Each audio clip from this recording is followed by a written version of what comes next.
Good afternoon, and thank you for joining today's webinar. My name is Matthew Jane, and I'm the Learning and Engagement Manager for the State Historical Society of Iowa. The Iowa History 101 webinars, presented on the second and fourth Thursdays of each month, explore Iowa's history from pre-statehood to current day. You can learn more about this series and all of our programs on our website at history.iowa.gov. Please remember to sign up for each webinar you'd like to attend, and don't worry if you can't watch live, all presentations will be recorded. Now, a few housekeeping points before I introduce our speaker for today. Everyone came into this webinar on mute with cameras off. Closed captions are available by clicking the closed caption button on your screen.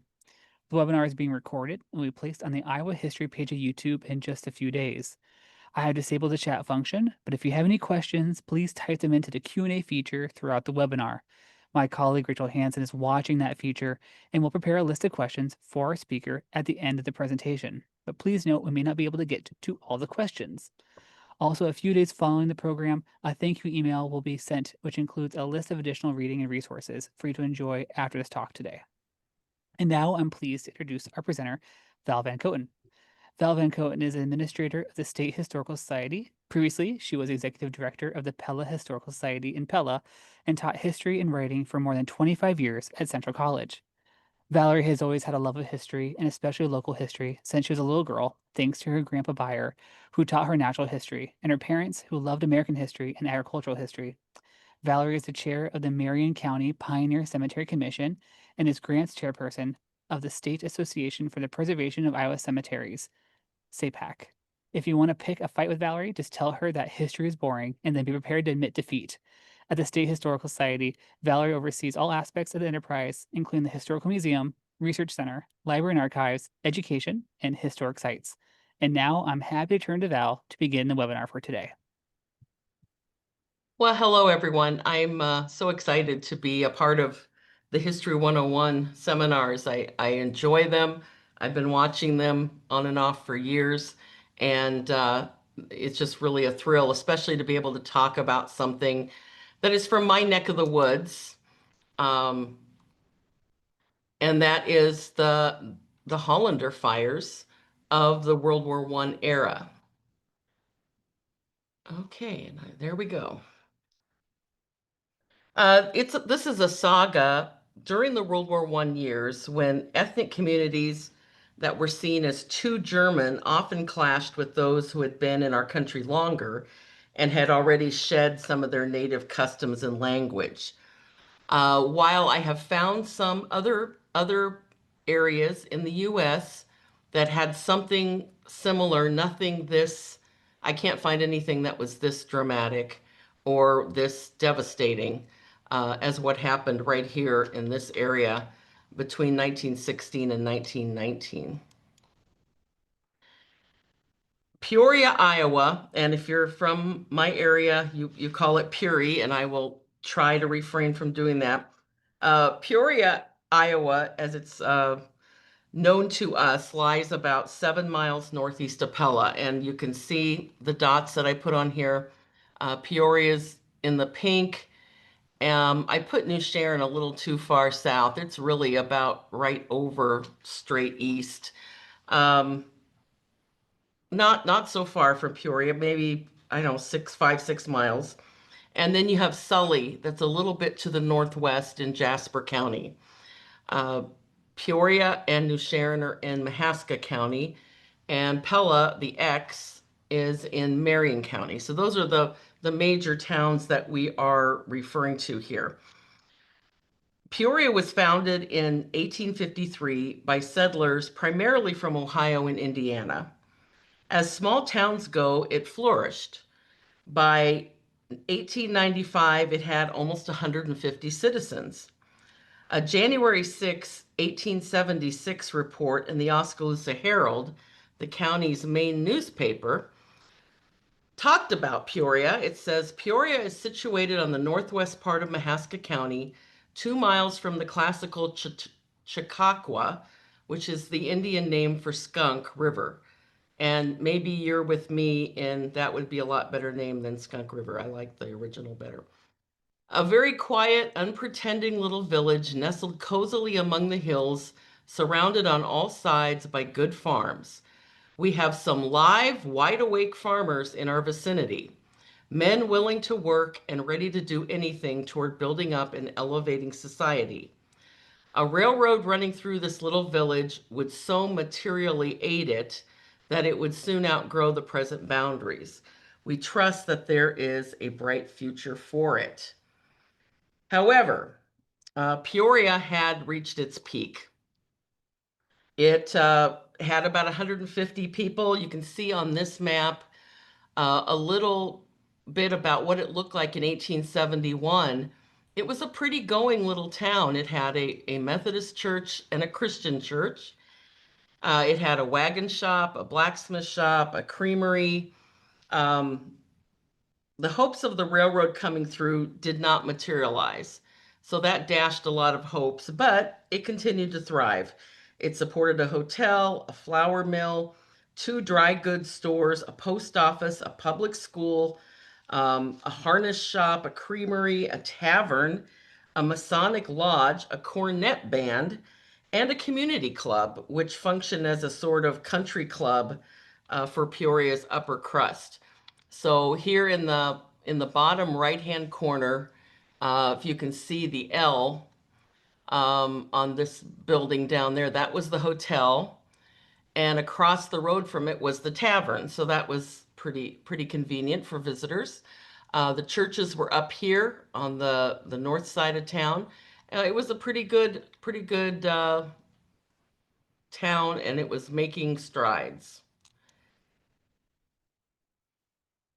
I'm sorry that some of these pictures got cut off a little bit, but you can get the gist of them. The first blacksmith shop there on the left um, was by someone whose last Mr. Salmon. On the right, the large building is the Masonic Lodge upstairs and the old store downstairs. And the Spain house is in the foreground. I don't know who the Spains were, but that was their house. Very typical architecture for the times. Their country club on the left. Here you can see all these women who um, were part of this country club that was organized in 1907. And you look at the names on it, and they're all non-Dutch names. The Dutch have not yet arrived, and this is the women who were putting on things. They would invite their husbands to join them for some of the things. There were some things that were just for men. They had quite a little club going. On the right is the Peoria House, the hotel, and I believe that has been incorporated into a house that is still there. I'm not 100% sure about that, but some of you who live in the area might know that. One picture I found that I was really shocked to find, the one on the bottom I had never seen. The archives at Calvin College had a picture of Peoria. This would be a little later, looks like probably the teens or 20s with the cars, but it was a going little town with lots of stores and um, really cool picture to find.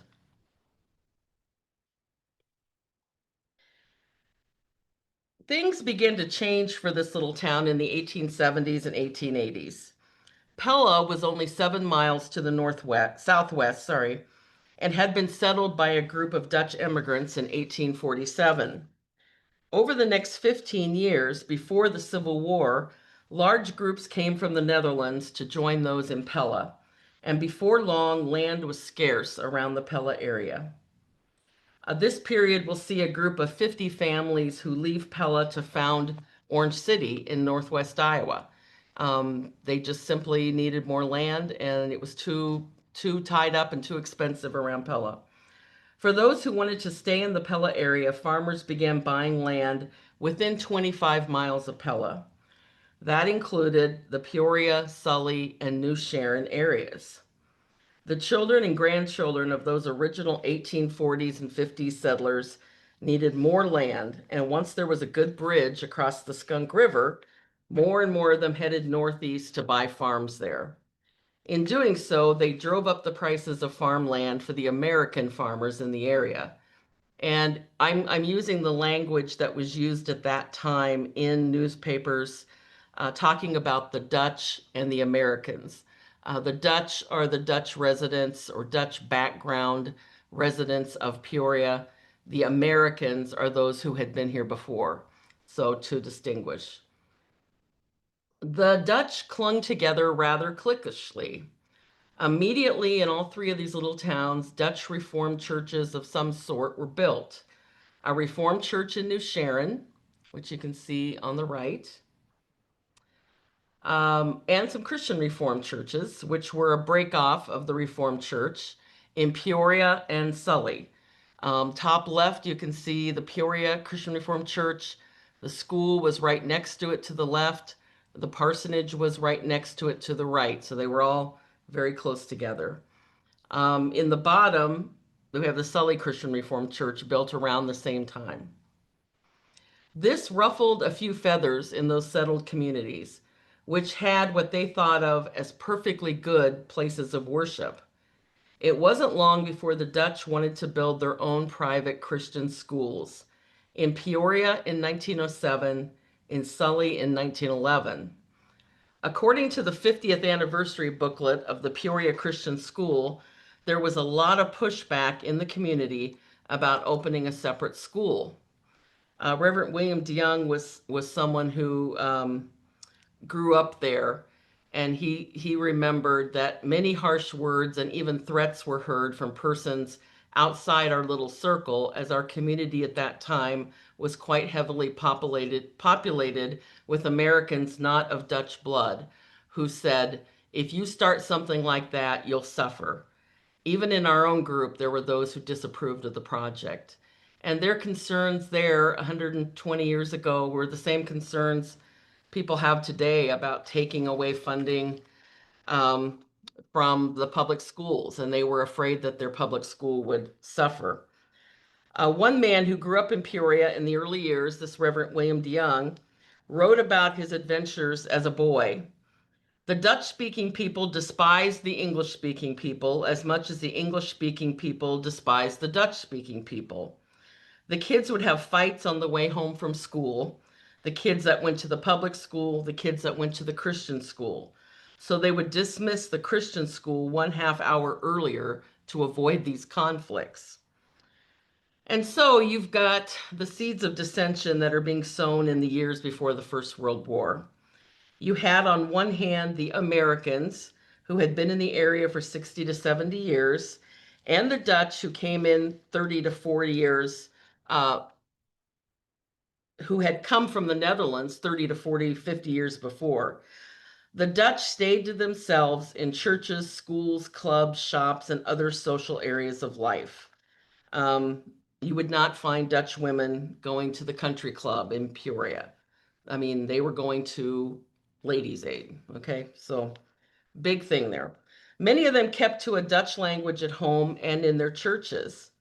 The private schools taught Dutch several days a week, but the fact is many of the children who attended these schools were learning English for the first time when they enrolled. And I've heard that story from a lot of people who, when they started school, country school or private Christian school in these Dutch areas, they had only spoken Dutch at home. And then I'm talking 20s, 30s, even into the 40s. The Dutch had large families with 10 or more children, not being uncommon. This was seen as practical for farm families who were raising their own labor to run the farm. I come from a family with very large families. My Van Wyck side had 12 children. My husband's grandfather was one of 16 Van Kootens. The Arkham side on my husband's side was very large, 12 children. So that was not at all unusual. But it was problematic for those who wanted to buy land in the area. The Dutch lived frugally. They generally had deeper pockets, and they could afford the rising prices of acreages at the turn of the century. The outbreak of World War I in 1914 was like throwing a grenade into these communities. Uh, though the US had declared war on Germany, or Deutschland, Deutsch sounds a lot like Dutch, and to the untrained ear, the languages sound familiar. And they do. They do sound very familiar. One thing too, I might come back to this one a little later. I loved this cartoon. Um, this one on the right here, what it says is Dutch neutrality. The Dutch had been neutral during the First World War, and there were some in Peoria who thought the Dutch in North America should take the same stance. They saw no reason to get involved in a war thousands of miles away that didn't involve them. In Sully, at a school picnic in 1915, the Dutch flag was flown over the schoolhouse, and the people refused to comply with the mayor's request to fly the American flag next to it. And you can see this uh, the article here on the left says that they refused to buy bonds or to sign food pledges. I think those had to do with rationing. So they set themselves up as being a bit of a Steifkopf, stiff-necked, and they weren't going to listen to anybody else. So the cartoon on the right, what it says is you have all these countries in the background that have gotten involved in World War I: Japan, England, Serbia, Russia, Germany, Montenegro, Belgium. And underneath it says Deutsche Michael, or German Michael. He's basically, and it's tough. It's not regular Dutch. I think it's a dialect from the south called Zeeuwse from Zeeland. Um, but he's the giant Michael is saying, you're basically like our sister. Why don't you come on in to our war or to our side? And Hollander, Kleintje, or Tiny, the little guy, says, no, wait a minute, no way. I don't want to come in and stay away from my barbed wire, my prikkelddraad. As you can see the word there. Um, we want to stay neutral. And that's what happened. In another thing that really riled people up is that when the Kaiser was overthrown in 1918, 1917, around there, nobody would take him in, but the Dutch took him in. They let him live in the Netherlands. He lived there until 1941 when he died. And a lot of people said that the Dutch had no business taking in the Kaiser. Um, the Queen, most notably, at the time, would not visit him. It was more of I think, a courtesy thing to let him live there. But he had a very wealthy, he would pay really exorbitant wages to his Dutch help, which made everybody upset. But, even people in Peoria, the Americans were saying, of course you guys are German. You even let the German Kaiser come and live with you. So that was something that was really being held against them. As the involvement in the war increased during 1917, remember, it started in 1914 in Britain um, and Germany. We didn't get involved until April of 1917. So they had been in it for, I don't know, almost 3 years by the time we came in. So everything was kind of brewing, but as long as the US didn't get into it, I don't think it would have erupted. But during 1917, after the US entered, patriotic fervor also increased. Articles began appearing in local newspapers decrying the way the Dutch acted, with letters rebutting their actions from Dutch pastors. Hostilities continued to simmer. I found this letter interesting because it was written, if you look at who it's written by, H.P. Schulte. This is Domini Schulte, who founded Pella. This is his son. And he refers to that in his last paragraph. My father was the founder of the Dutch colony coming here in 1847. We have always been loyal to our adopted country, as the list of our dead soldiers in the War of the Rebellion amply proves. And he was trying to explain to people, kind of, if you read the letter, it kind of says, yeah, we know they're a little odd and a little different, but they're loyal. Don't worry about it. And so he was giving this response. It ran somewhere in Des Moines, but we don't know exactly what paper it was. Okay, go back to that one.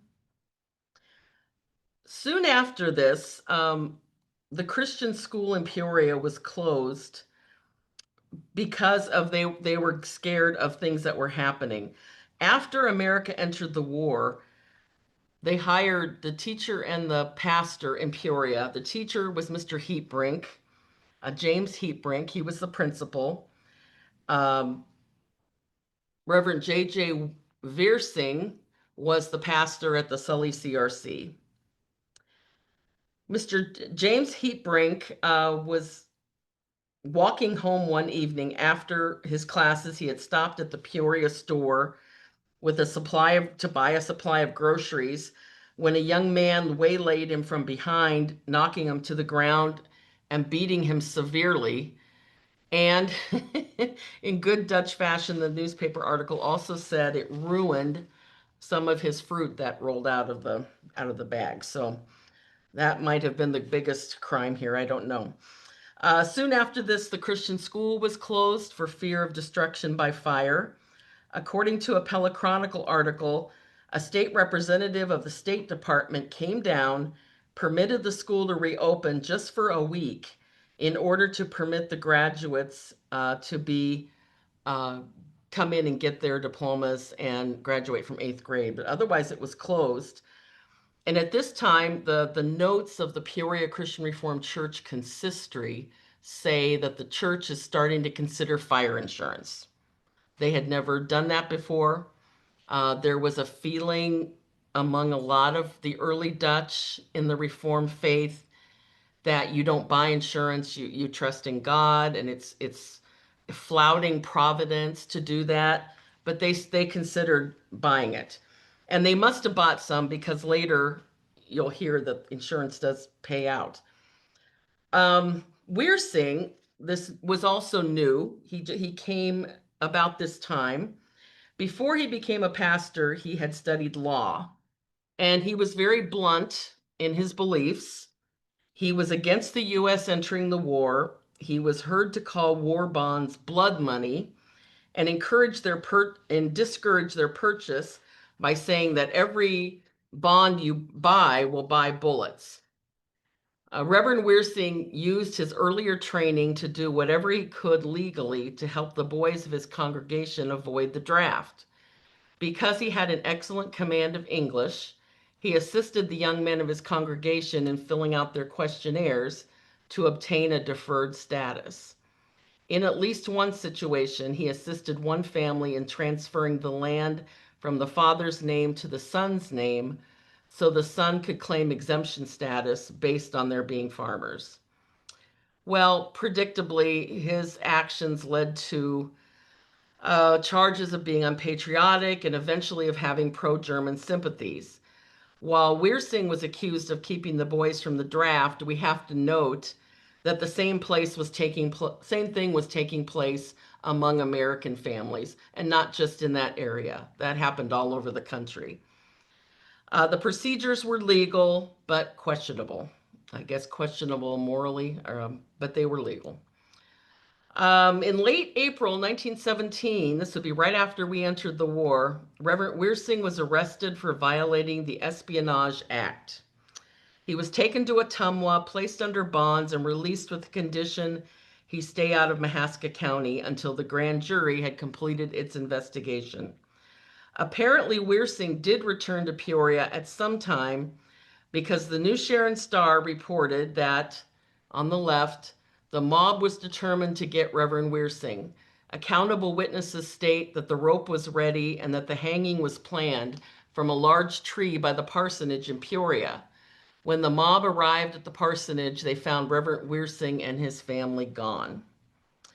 It turns out that Weersing had been tipped off and he and his family had fled to nearby Sully overnight and then to Prairie City, close to Des Moines.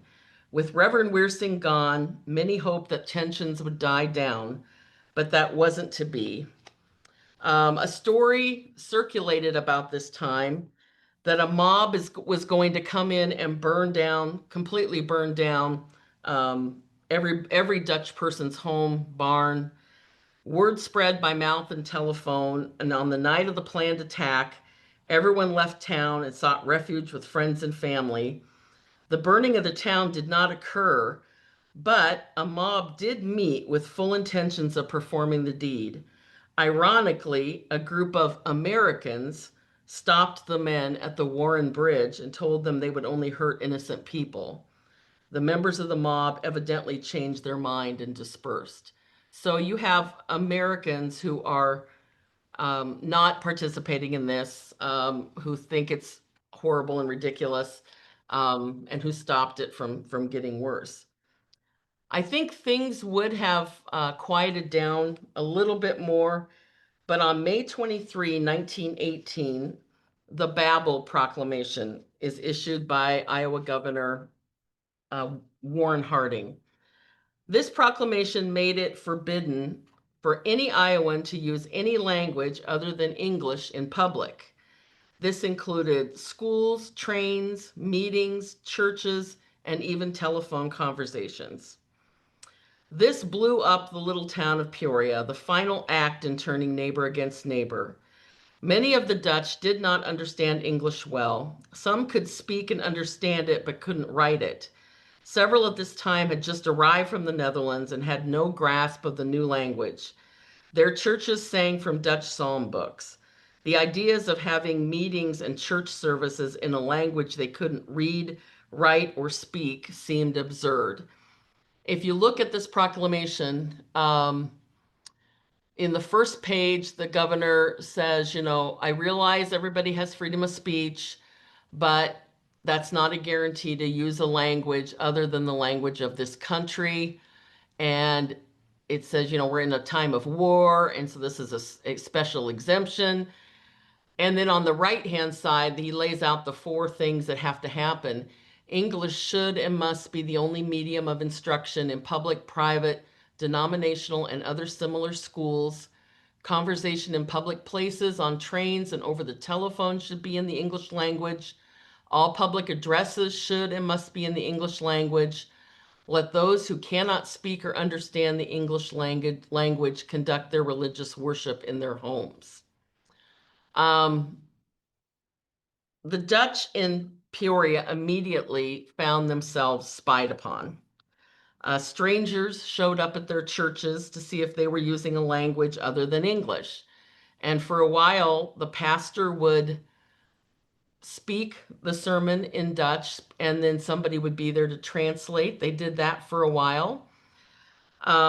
Individuals would loiter around the Peoria store to listen to the conversations taking place between clerks and customers. The problem carried over to telephones. All telephones were on a party line arrangement where neighbors were able to listen to other people conversing on the line.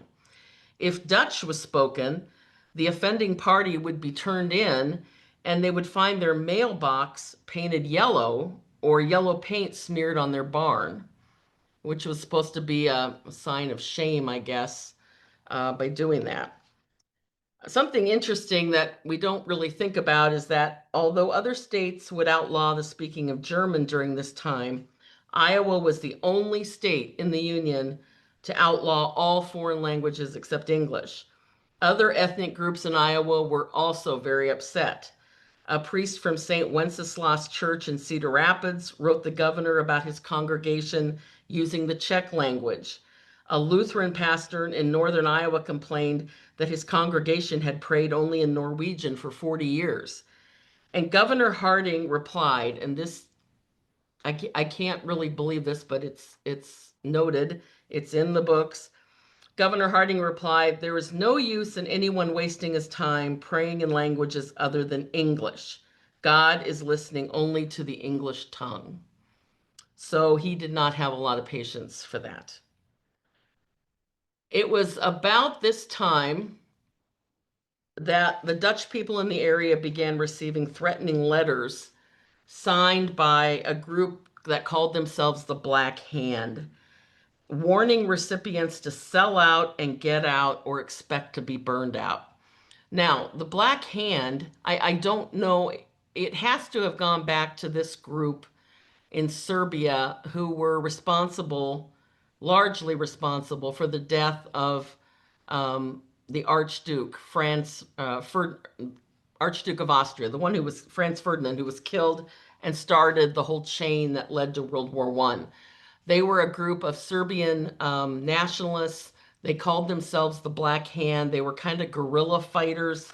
They would go in and cause damage or kill someone and then kind of disappear. So I'm assuming that's where this group got their name. But I don't know that, and I can't find anything um, to back that up. The Black Hand started to make good its threats of burning out the Dutch. In the very late hours of June 13, 1918, the Peoria Christian School was set on fire. Now, you saw in that one picture how close the church and school and parsonage were. Sparks from the school building blew onto the church and started it ablaze as well. By morning, both the church and school had burned to the ground. Only the actions of the Dutch and Americans prevented the fire from spreading to the parsonage and the horse stables. The pulpit and the church records and minutes were saved, but the $25,000 loss was only partly covered by insurance. So evidently, they did bring insurance, get insurance somewhere along the line.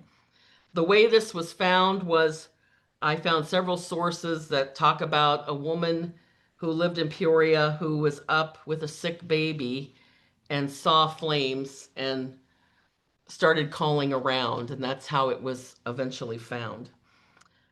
Threats of violence had increased throughout the summer in the neighboring town of Sully in Jasper County, which also had two Dutch churches and a Christian school. In early autumn, the board of the Sully Christian School decided to use armed volunteers to watch the school night after night for several weeks. My grandmother, my maternal grandmother, Henrietta Beyer, was born in 1913 in Sully. She lived to be 100 years old, and she remembered as a small girl, and she would have been 5. She remembered her dad and her brothers taking their turn with their guns, taking them to the church and to the school. Um, so it's amazing to think that I knew someone who remembered this very well. Unfortunately, the fire that damaged the building and its contents was discovered in the early morning hours of October 16, 1918, less than a half hour after the guards had left. So, boy, somebody was watching pretty closely. Bloodhounds were quickly brought to the scene without success. Later, a farm home just south of New Sharon that had recently been purchased by a Hollander was burned. A letter from the Black Hand warned the owner against rebuilding. Fire then destroyed the barn and all the outbuildings of Martin DeYoung. The fire was started in the haymow and found about 9 o'clock that evening. Also lost were 10 head of horses. Now, here's what I find interesting. The fires continued even after the war ended. The war ended in November of 1918. But the Dutch Reformed Church in New Sharon, about 5 miles from Peoria, was burned in February of 1919. So this is 3 months after the war ended. And although residents of the town tried heroically to save it, the church building was a loss. That spring, fire struck again at the Henry McVeigh elevator in downtown New Sharon. Although McVeigh was not Dutch, he had a good business going with Dutch farmers, and that was enough for the Black Hand.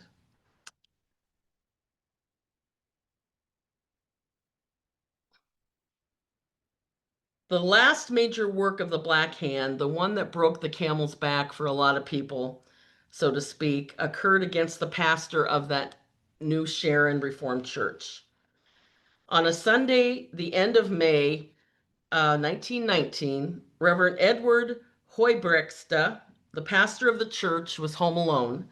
Since the fire at his church 3 months before, his wife had taken off to friends in Holland, Michigan, too nervous to stay in the community. And it's very sad if you read some of the reports. It sounds like she had a nervous breakdown over this, and she stayed in Michigan for the next couple of years.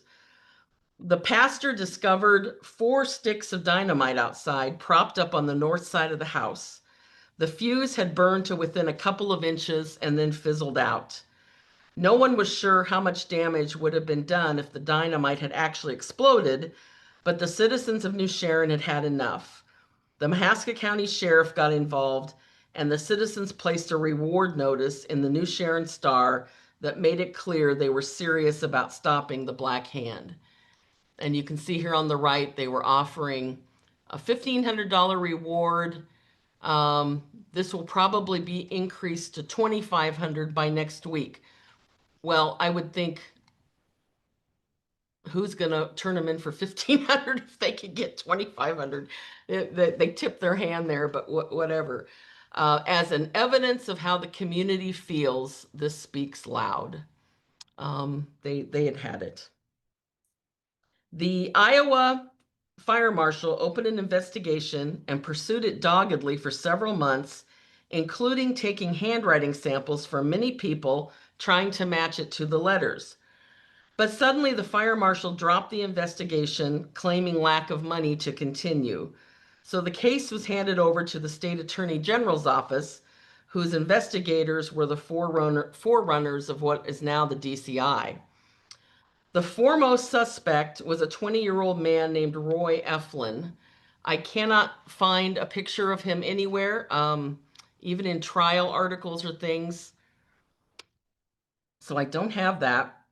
He was thought to be the liaison between the older farmers who were supplying the money and the younger men who were setting the fires. In what could be one of the earliest uses of a hidden listening device, this is where the story gets so strange. A DCI undercover agent paid for by Henry McVeigh, the man who lost his mill in the fire in New Sharon, lured Eflin to the Franklin Hotel in Des Moines, saying he wanted to make some easy money and heard that Eflin knew how to do that. While the two went to dinner, the agents installed a dictaphone in the wall between their hotel room and Eflin's, which was next door. When the pair got back, Eflin told the undercover agent that he had directions to burn yet another school and offered the agent $200 to do the job. The agents listening in immediately burst through the door and arrested Eflin. In the following days, Eflin, I guess the phrase is, sang like a canary and gave up the names of all those who had been involved, although he said he had only been involved in the Peoria ones, not the other ones. Arrests were quickly made of 5 men who were all younger men who had admitted to doing this. A flurry of trials took place over the next 6 months, and I find this interesting too, what happens to this. Eflin was found guilty and sentenced to 10 years at the men's reformatory at Eldora before it became a place for like troubled or criminal boys. It was an actual reformatory. However, he was granted parole by Iowa Governor N.E. Kendall in 1921 and served only 1 year. I don't know why he was pardoned. Tom Davis, another of the men who was accused, along with Eflin, was a veteran of World War I, went to court next. During the trial, a strong defense was made for Davis on the grounds of mental incompetency because he had had an injury to his head in 1912. And the prosecution said, well, then how could he have gotten into the Army? But that seems to have been overlooked because he was found not guilty. Luther Howell, a local farmer, was charged as being one of the instigators of the group. During his trial, Roy Eflin was brought from the reformatory as a witness against him. Despite this and a lot of other incriminating evidence, a jury found Howell not guilty. All the other cases were dropped for lack of evidence. Since Eflin was involved only in the New Sharon cases, okay, I'm sorry, I said Peoria, but New Sharon cases, those guilty of burning the church and school in Peoria were not prosecuted for their crimes. And so the saga ended. 30 years after these events took, well, here, I'll show you this first. 30 years after these events took place, Reverend Edward Hoybrechtsta The pastor of the Reformed Church in New Sharon, whose parsonage was slated to be bombed and whose church burned to the ground, wrote these words. This is a sketch of race, prejudice in an otherwise law-abiding, wholesome community. Undoubtedly, the same or similar elements prevail in all cases of flouting the rules of orderly legal procedure, and the same conclusions will appear. A mild wrong, seen through the eye of suspicion and prejudice, becomes so terribly evil, dangerous, destructive. A label of un-Americanism becomes such a terrible judgment upon the unfortunates who live on the shady side of prejudice. And again, measures of rank injustice, lawlessness, bigotry, terrorism, yes, anarchy, must appear very correct and necessary under the white heat of unreasonable passion. And looking back over it all, it seems so terribly stupid. Um, Today, for those of you that don't live in the area, uh, the Peoria Christian School rebuilt after it burned down. It built to this building, which was torn down. I remember this building, so I think it was probably torn down in the 70s, maybe. Today they have a brick building that's attached to their gym on the right. And they have about 50, 55 students in the Christian school there. Sully Christian School also is still going. They rebuilt after their fire. Peoria Christian Reformed Church rebuilt in 1919, and you can see in the newer picture today the modifications that have been made with a front place to drop off people and some side things, but the basic frame of the building is the same as it was. Oh, sorry, went the wrong way. Um, this is a list of additional reading, and this is going to be in the email you'll get from us in case you want to read any of this. A lot of this came from Peoria, Iowa, A Story of Two Cultures by Jim Dom and Dorothy Van Kooten. That book is getting hard to find unless you happen to have one when they printed it back in 93. I found one on thriftbooks.com. It was rather expensive. So if you have one, hang on to it. Otherwise, the rest of them are easily found on the internet. You can go there. In summing up, um, I think this was a case. It was more a case of jealousy of the Americans than it was about the war. I think the war gave it a great reason to get started, but I think there had been a lot of problems and tension simmering among these two communities before. And when the war came in, and it was very convenient, it was Germany, it sounded like Dutch, that gave them the okay to do some of these awful things. Also, the fact that it went on for 2 year or a good year and a half after the war ended, tells me that it was about more than just the war. Um, the Dutch have a word for this. It's called broodnijd, Broodnijd, and it literally means bread envy. And it is one of those Dutch words that you can't really translate. It's someone who is jealous of someone else's material success. They have bread envy. And I think some of that came from that. I think the Dutch did not help themselves a lot by being, only wanting to fly a Dutch flag, only wanting to speak Dutch, which you can understand when most people did. But they sort of brought some of it on themselves. But I think it basically came down to jealousy over farmland. And this just happened to come up and help them out. Okay, Rachel, do we have any questions? Hi, Val. Yeah, thanks. We do have some questions popping up in the chat. Great. A reminder to everyone who's listening, if you go to the menu bar on the bottom of your screen, there's a little Q&A button there with a question mark in it.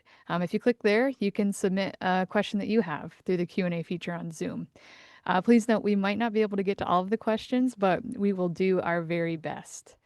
So, Val, a first question here for you. You talked a lot about some draft dodging that happened in the area. Do you have any examples of families in the Peoria or New Sharon area of families who sent their children to World War One? Yes. In fact, after that initial kind of we're not going to buy war bonds, we're not going to the people became very patriotic. They bought a lot of war bonds in the Peoria area and ended up. One example is the Geist Young farm. His barn was burned down. He had two sons who were serving in World War One. And that's why I say I don't think it had to do so much with patriotism as it did the fact that Geist Young was a very prosperous farmer. So yes, there were boys from this area, Sully area, New Sharon area, with Dutch background who did serve, and Pella quite a few, who did serve in World War One. And so, was there this same reaction against the Dutch after World War Two or during World War Two? No, I don't see anything of that. And probably part of that, I mean, I think people maybe had learned their lesson, but the Netherlands was invaded very early in the war in May of 1940, only about 7, 8 months after the war began. And I think there was such a sympathy for the Dutch at that time in the Netherlands um, that it really brought everybody together. I've never seen anything during World War II that anything like this was repeated in the area. And it makes me think too, the Babel Proclamation was eventually repealed. That I Yes. don't know why that was, or if there was a backlash there, or if you know more about that. But I mean, I know eventually some of that sentiment was, retracted, maybe too late, that it stirred up a lot of, violence or controversy. Yeah, I don't know. I don't know what year it was repealed. I'm guessing soon after the war, but I guess I'm not sure about that. But yeah, it did a lot of damage by um, scapegoating certain groups and making them the others and easy to be targets and victims. Yeah.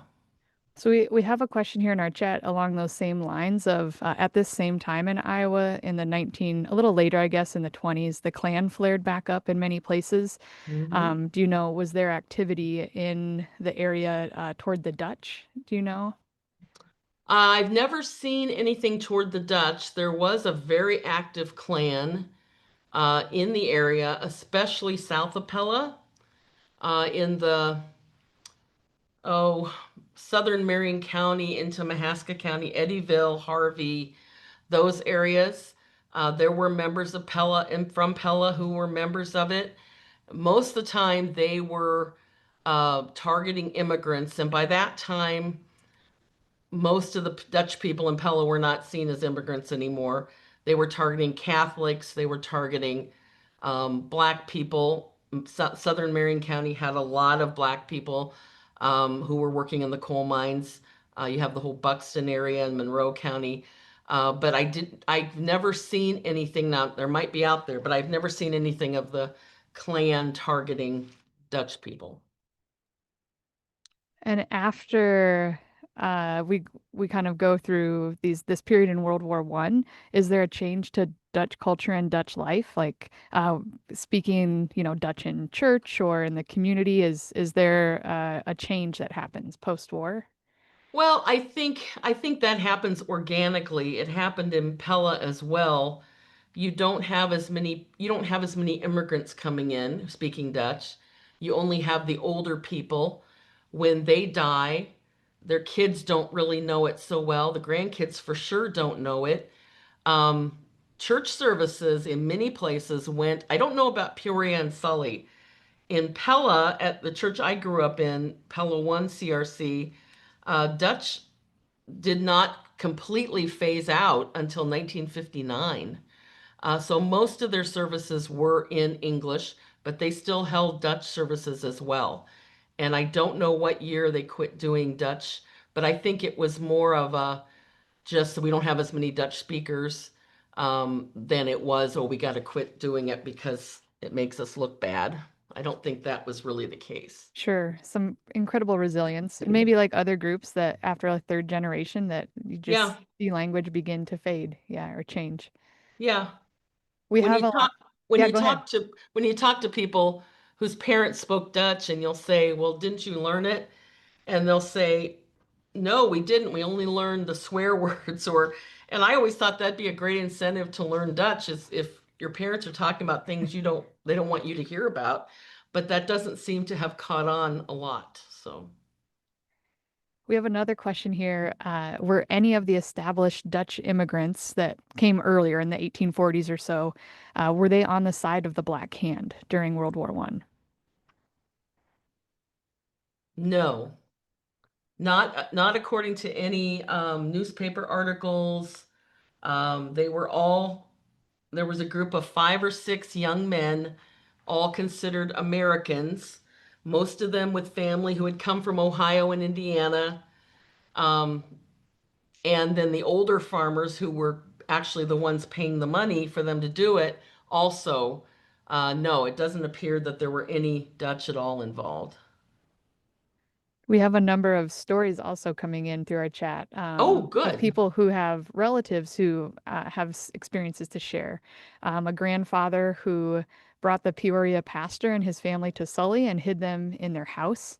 They have a story that's passed on in their family of burning no lights that night. And there was a special knock or something too, wasn't there?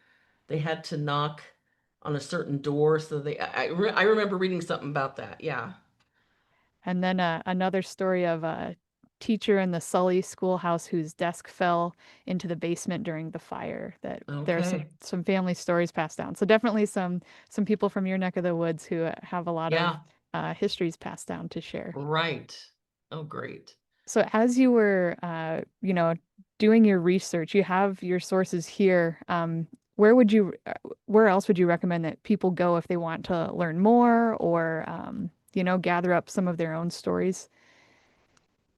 Um, I think probably the first thing I would do would be to ask your family if they have any stories.